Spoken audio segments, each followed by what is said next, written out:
நிலையான புகழுக்குரிய தூய்மை மிகு நற்கருணைக்கு எல்லா காலமும் ஆராதனையும் புகழும் ஆட்சியும் உண்டாக கடவது. நிலையான புகழுக்குரிய தூய்மை மிகு நற்கருணைக்கு எல்லா காலமும் ஆராதனையும் புகழும் ஆட்சியும் உண்டாக கடவது. நிலையான புகழுக்குரிய தூய்மை மிகு நற்கருணைக்கு எல்லா காலமும் ஆராதனையும் புகழும் ஆட்சியும் உண்டாக கடவது.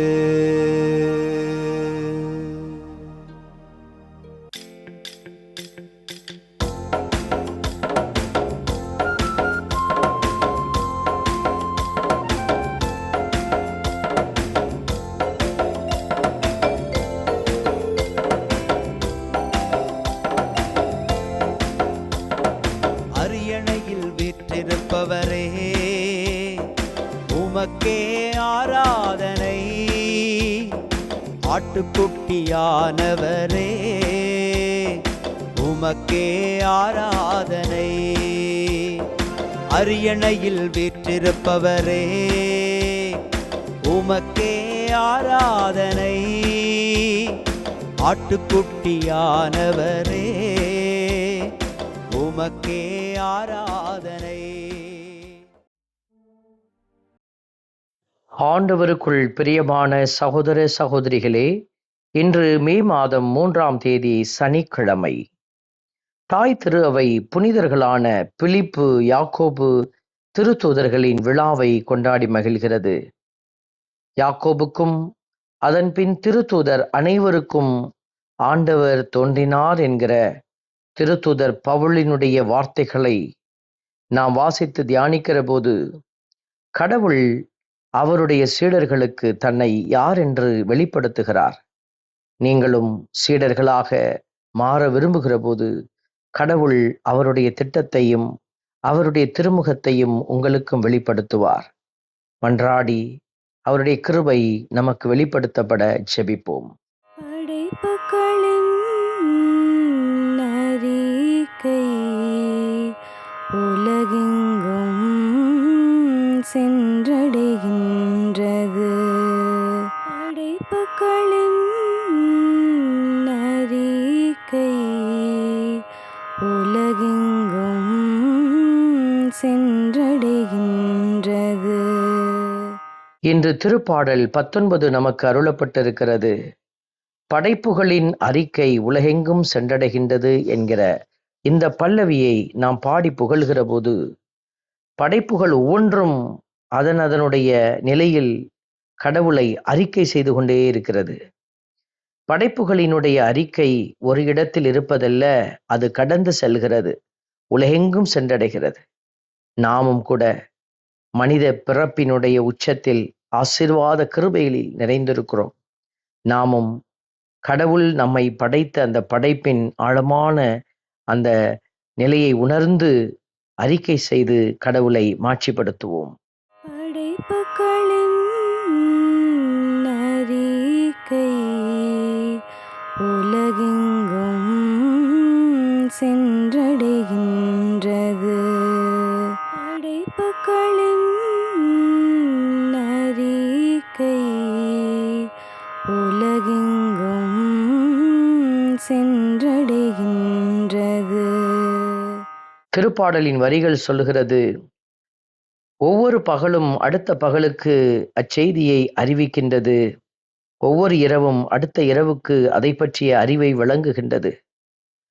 நேரம் என்று காலம் என்று நாம் பார்க்கக்கூடிய அடையாளங்கள் கூட கடவுளுடைய அறிக்கையை அது உலகெங்கும் எடுத்து சென்று கொண்டிருக்கிறது.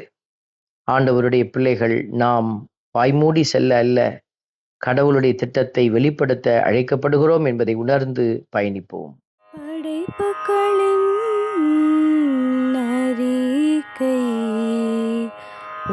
உலகெங்கும் சென்றடைகின்றது.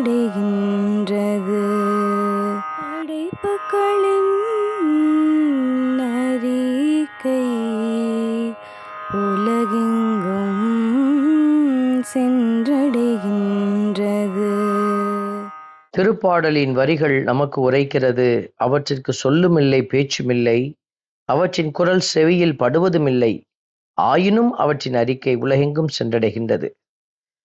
கடவுள் நமக்கு பேச்சு திறனையும் செவித்திறனையும் இன்னும் ஆற்றல் அனைத்தும் ஒருங்கிணைக்கப்பட்ட ஒரு அடையாளமாகவும் நம்மை உயர்த்தி இருக்கிறார். இந்த தெய்வத்தை நம்முடைய எல்லா விதமான நன்மைகளாலும் நாம் புகழ்ந்து பாடுவதோடு நின்று விடாது, செயல்களாலும் அறிக்கையிட ஆண்டவரே அகக்கண்களை திறந்தருளும் என்று மன்றாடுவோம். படைப்புகளின் அறிக்கை உலகெங்கும் சென்றடைகின்றது. படைப்புகளின் அறிக்கை உலகெங்கும் சென்றடைகின்றது. அன்பின் பரமபிதாவே, நன்றியோடு உம்மை துதிக்கிறோம், உம்மை ஸ்தோத்தரிக்கிறோம். படைப்புகளின் அறிக்கை உலகெங்கும் சென்றடைவது போல நாங்களும் எங்களால் முடிந்தவரை இறையாட்சிக்கு சான்று பகர்ந்து உம்முடைய திட்டங்களை அறிக்கை செய்ய ஆற்றலும் வெள்ளனும் தந்து வழிநடத்தும். ஆமென்.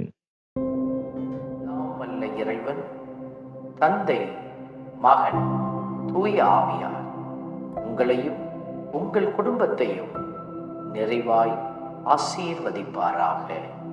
ஆமென்.